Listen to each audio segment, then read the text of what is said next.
Et retrouvez maintenant les bons trucs. Un spécial été avec Arlène et Manu.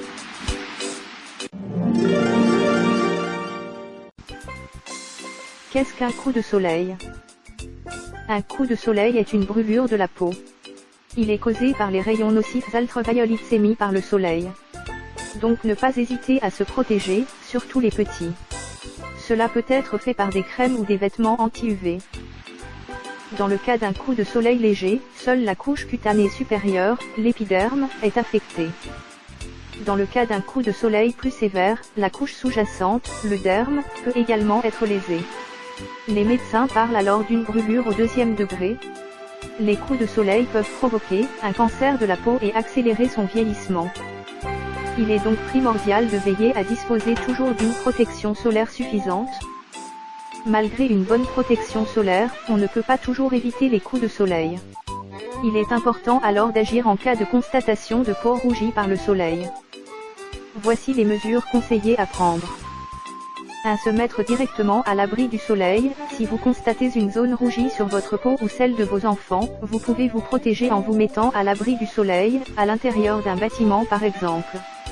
L'ombre d'un arbre ou d'un parasol peut ne pas être suffisante car les rayons UV du soleil peuvent atteindre la peau. 2. Ôter ses vêtements. En cas de coup de soleil, tout contact peut être douloureux et irriter davantage la peau. Les vêtements irritants peuvent être retirés pour laisser la peau à l'air libre. 3. Rafraîchir la peau. Il est conseillé de rafraîchir le plus rapidement possible la zone concernée, par exemple avec des serviettes ou calmes précises humides ou sous de l'eau courante fraîche mais non glacée.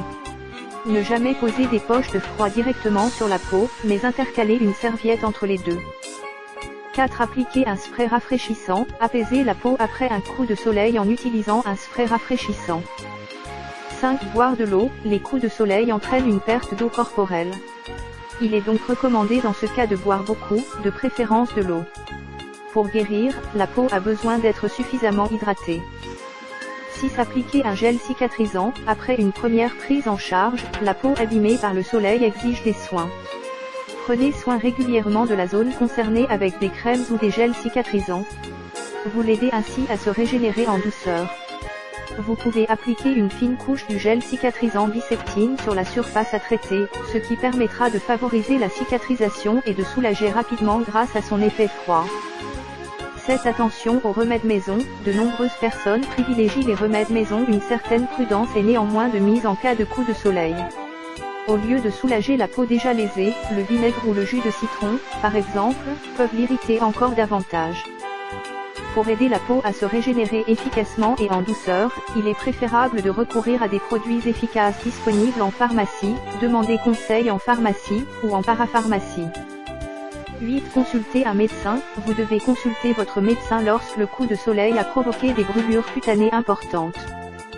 Si la brûlure du 1er degré couvre plus de 10% de la surface corporelle, soit l'équivalent de la surface d'un membre supérieur ou de 10 fois la surface de la paume de la main.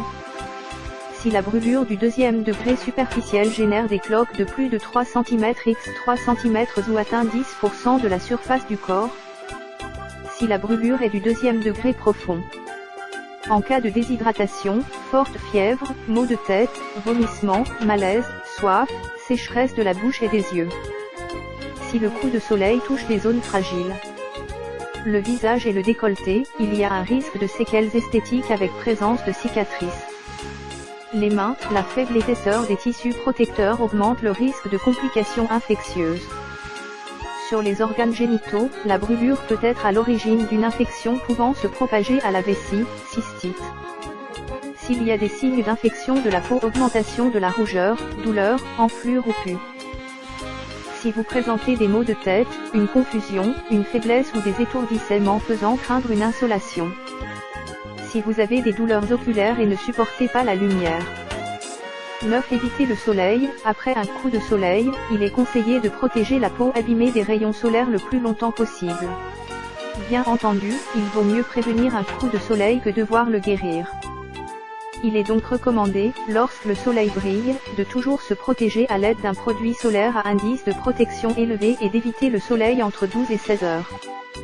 Il est important de réappliquer le produit solaire régulièrement en cas d'exposition longue.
Bienvenue à Gala Swinga. Il y a du soleil et des nanas. On va s'enfourrer jusque là. Pousse la banane et bout de kawa. Tous les soirs on fera la java. En chantant à Gala Swinga. Il y a du soleil et des nanas. On va se coucher sur la playa.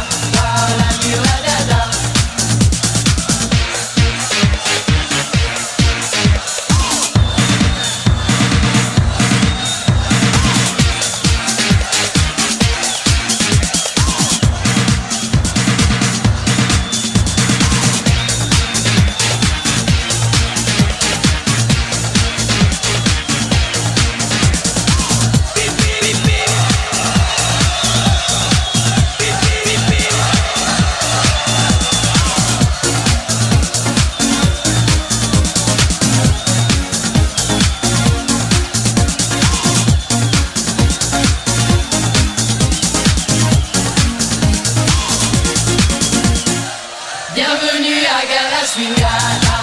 Il y a du soleil et des nanas. On va s'enfourrer jusque là. Pousse la banane et bout de kawa. Tous les soirs on fera la java. En chantant à Gala Swinga. Il y a du soleil et des nanas. On va se coucher sur la playa. Bienvenue à Gala Swinga. Il y a du soleil et des nanas. On va s'enfourrer jusque là. Pousse la banane et bout de kawa. Tous les soirs on fera la java. En chantant à Gala Swinga. Tout savoir sur les coups de soleil. Il suffit d'un petit moment d'assoupissement dehors sur la chaise longue et l'on se réveille avec une peau rouge, coup de soleil.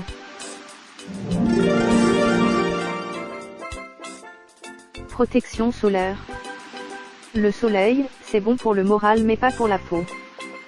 Sans la protection de vêtements couvrants ou d'une crème solaire efficace, l'exposition prolongée engendre des coups de soleil mais surtout, à long terme, des cancers de la peau, mélanome, carcinomes et un vieillissement cutané. Voici des critères pour choisir une bonne crème solaire, c'est-à-dire celle qui convient le mieux à votre peau. Pour quel indice opter? La réglementation a mis de l'ordre dans les allégations. Il existe désormais 4 catégories de protection et 8 indices, aussi appelés FPS, facteurs de protection solaire. Les indices 6 et 10 correspondent à une protection faible. À 15, entre 20 et 25, on passe à la protection moyenne. La haute protection correspond aux indices entre 30 et 50. Tandis qu'à 50 et, on atteint la très haute protection. Les expressions telles que « écran total » ont été interdites car aucune crème ne filtre 100% des rayons ultraviolets UV du soleil. Hormis le cas particulier des enfants, l'indice adapté dépend de votre type de peau. Les plus élevés conviennent aux carnations très claires avec des yeux bleus ou verts et des cheveux blonds ou roux. Les peaux mates qui ne connaissent pas le coup de soleil se contenteront d'une faible protection. Tout cela est à nuancer selon le contexte. Au ski, même les bruns ténébreux opteront pour un indice 50 alors que, pour une exposition de courte durée au printemps, les teints de porcelaine pourront se contenter d'un indice 10. pour choisir en connaissance de cause, rien de tel que de savoir à quoi correspondent réellement les indices. Ils reflètent la transmission à la peau des UV selon la formule. 1. Les indices. Avec une crème indice 6, la quantité d'UV transmise sera de 1/6, soit 16,6%. Avec une crème d'indice 50, elle sera de 2%. Il y a donc peu de différence entre les indices proches. 25 est considéré comme protection moyenne, alors que la crème ne laisse passer que 4% des UV. 30 entre dans la catégorie haute protection, avec 3,33% d'UV non filtrés. Précisons que les UV considérés lorsqu'on calcule l'indice sont les UVB. Ce sont les plus méchants, à court terme, les responsables des coups de soleil. Mais les UVA sont eux aussi redoutables, s'ils ne laissent pas de traces visibles, ils sont tout aussi impliqués dans la genèse des cancers cutanés. La réglementation impose donc depuis 2006 que les crèmes protègent contre les deux types d'UV, avec un rapport de 1 à 3. Une crème qui affiche un facteur de protection solaire, FPS, de 30 devra garantir une protection contre les UVA d'indice 10. Malheureusement, comme le montrent nos tests, la protection contre ces deux types d'UV n'est pas toujours conforme à l'indice affiché. La panoplie de l'été. Si la meilleure protection consiste à porter des vêtements couvrants, t-shirts, chapeaux, et à rester à l'ombre, on ne peut ni vivre cloîtré pendant tout l'été ni se couvrir des pieds à la tête. L'utilisation d'une crème solaire efficace est donc souvent indispensable. Appliquée souvent et généreusement.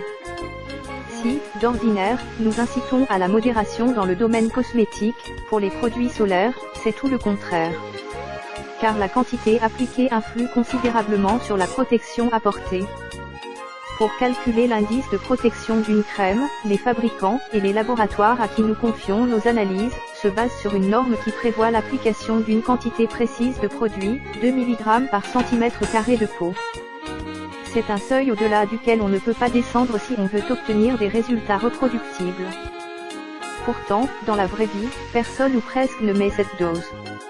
Selon les données disponibles, cela tourne plutôt autour de 0,5 mg par cm².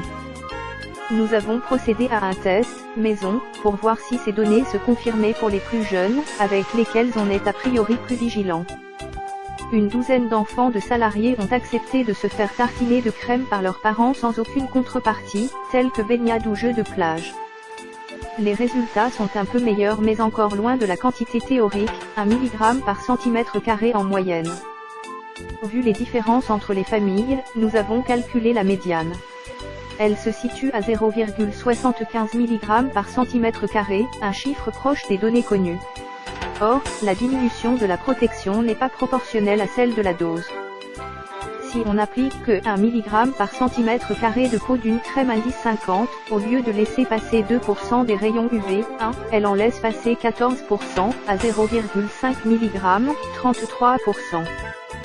Alors, mettez de la crème généreusement et renouvelez régulièrement l'application, surtout après la baignade. Quelle crème choisir pour son enfant ? Un bébé devrait être systématiquement couvert de vêtements légers, voire de vêtements anti-UV, d'un chapeau et laissé à l'ombre. Un principe qu'il est de moins en moins réaliste de vouloir appliquer à la lettre à mesure que l'enfant grandit. Il faut alors appliquer de la crème solaire régulièrement sur les parties du corps non recouvertes. L'indice choisi doit être le plus élevé possible, car l'exposition au soleil sans protection pendant l'enfance est un facteur de risque de cancer cutané à l'âge adulte.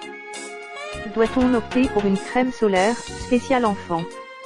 Certes, il y a une part de marketing dans les mentions relatives aux enfants qui sont souvent synonymes de prix à la hausse. Mais notre dernier test de crème solaire pour enfants nous a permis de constater que les allergènes étaient quasiment absents. Il semble donc que les fabricants veillent à proposer des formules plus sûres pour leur gamme destinée aux plus petits. Bien sûr, une crème pour enfants peut sans inconvénient être utilisée par toute la famille. Que valent les crèmes solaires bio ? L'intérêt des cahiers des charges bio est qu'il exclut plusieurs composés indésirables. En revanche, les cosmétiques biologiques ne sont pas, par principe, exempts d'allergènes. Au sein de la gamme spéciale enfant, les différences ne sautent pas aux yeux, du point de vue de la composition, entre les crèmes bio et les conventionnelles. Côté efficacité, les premières ont tendance à se distinguer par une protection anti-UVA insuffisante. On a longtemps cru que les produits bio prenaient l'avantage concernant la préservation de l'environnement marin. En effet, les filtres chimiques, relargués dans la mer lorsque nous nous baignons, sont très toxiques pour les algues dont dépend la survie des coraux. Tourisme de masse et utilisation généralisée des crèmes solaires engendre un phénomène de blanchiment des coraux, synonyme de mort. L'idée que les filtres physiques utilisés dans les produits bio, dioxyde de titane et oxyde de zinc, ne provoquaient pas ce phénomène a longtemps prévalu. Malheureusement, certaines études montrent qu'ils en sont bel et bien capables. Nanoparticules, à surveiller. Les crèmes solaires sont un des rares produits où l'on peut retrouver la mention nano à la suite d'un ingrédient sur la liste de composition. Elle signifie que l'ingrédient en question a été utilisé sous forme nanométrique, donc à une taille infiniment petite, un nanomètre égale 1/100000 de millimètre. Cette précision n'a rien d'anodin. Car les nanomatériaux présentent des propriétés spécifiques, un composé peut voir son comportement habituel complètement modifié lorsqu'il passe à la taille nanométrique. Cette particularité complique considérablement l'évaluation de la sécurité des nanomatériaux, dont de nombreux aspects échappent encore aux scientifiques. Les avis du Comité scientifique pour la sécurité des consommateurs, Scientific Committee on Consumer Safety (CCS), portant sur les composés concernés ne sont guère rassurants, car ils sont émaillés de questions sans réponse. Ainsi, l'avis sur le dioxyde de titane admet noir sur blanc, il est important de noter que l'évaluation des nanomatériaux en général souffre encore d'importantes lacunes dans les connaissances. Il y a aussi des incertitudes quant à la validité des tests utilisés. Même si les experts concluent à la sécurité du dioxyde de titane pour la peau, ils mettent en garde contre sa toxicité par inhalation et recommandent de ne pas l'utiliser dans les formules en poudre ou en spray. La toxicité par inhalation est d'ailleurs une des préoccupations majeures concernant les nanomatériaux en général, car leur taille leur permet de pénétrer très profondément dans le système respiratoire et de passer dans le sang via les alvéoles pulmonaires. C'est pourquoi l'oxyde de zinc a été interdit dans les sprays. Toutes les incertitudes sur la sécurité des nanoparticules ont incité le monde de la cosmétique bio à la plus grande prudence. Les cahiers des charges excluent donc l'utilisation d'ingrédients sous forme nano. Mais cette interdiction n'est pas facile à respecter dans le cas des produits solaires, car les filtres traditionnellement utilisés en cosmétique bio, l'oxyde de zinc et le dioxyde de titane sont des barrières physiques qui ont une fâcheuse tendance à laisser des traces blanches sur la peau. Plus les particules sont fines, moins les traces sont visibles. Toute la difficulté consiste à miniaturiser le plus possible les deux substances sans atteindre la taille nanométrique. Un défi que les fournisseurs d'ingrédients n'étaient pas, ces dernières années, capables de relever. Le cahier des charges Cosmos, qui concerne la majorité des cosmétiques bio vendus en France, ceux labellisés Ecocer, Comme Bio et Baby, admet donc l'utilisation de nanoparticules pour les filtres solaires mais encadre leur teneur. Reste la question de la fiabilité de l'étiquetage. Selon la réglementation, les fabricants qui utilisent des nanoparticules dans leurs produits doivent le signaler en faisant apparaître la mention nano à la suite de l'ingrédient concerné. Or nos analyses ont montré que cette obligation n'était que rarement respectée. Les contrôles des fraudes ont confirmé ces fréquentes entorses à la loi. En calculant sans// indice de protection, on aboutit au pourcentage de rayons UV non filtrés par la crème.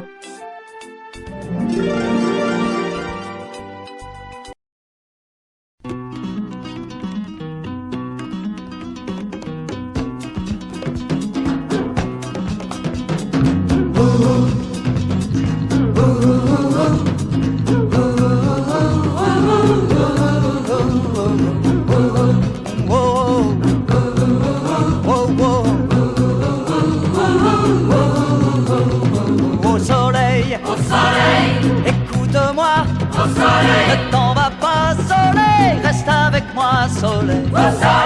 Au soleil, écoute-moi, écoute-moi. Ne t'en va pas, soleil, reste avec moi, soleil. Toi qui tape sur ma tête. Au soleil, écoute-moi. Au soleil, n'arrête pas. Au soleil, ne t'en va pas. Toi qui dom, fais de moi une bête. Au soleil, écoute-moi. Au soleil, n'arrête pas. Au soleil, reste avec moi, et soleil. Au soleil, écoute-moi, écoute-moi. Ne t'en va pas, soleil, reste avec moi, soleil. Vois ces filles nues que tu as fait sortir de terre en gerbe de feu. Écoute-les s'offrir à toi comme l'on s'offre à Dieu.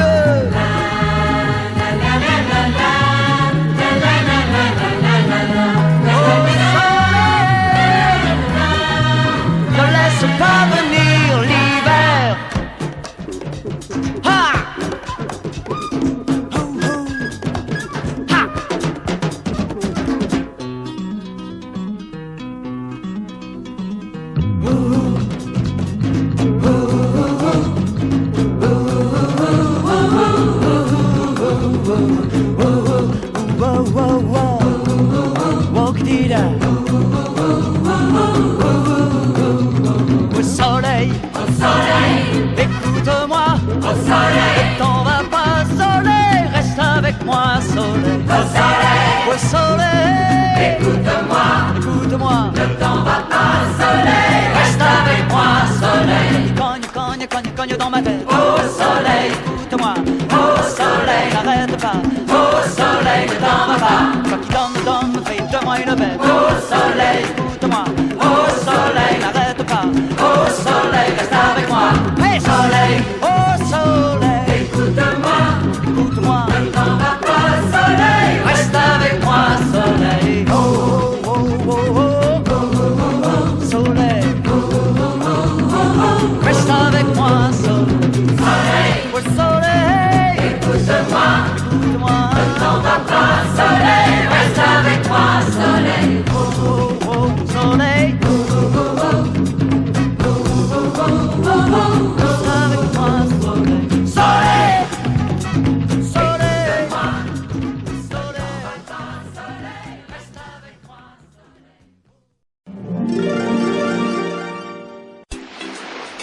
Vous venez d'écouter Les Bons Trucs, Un spécial été avec Arlène. et Manu.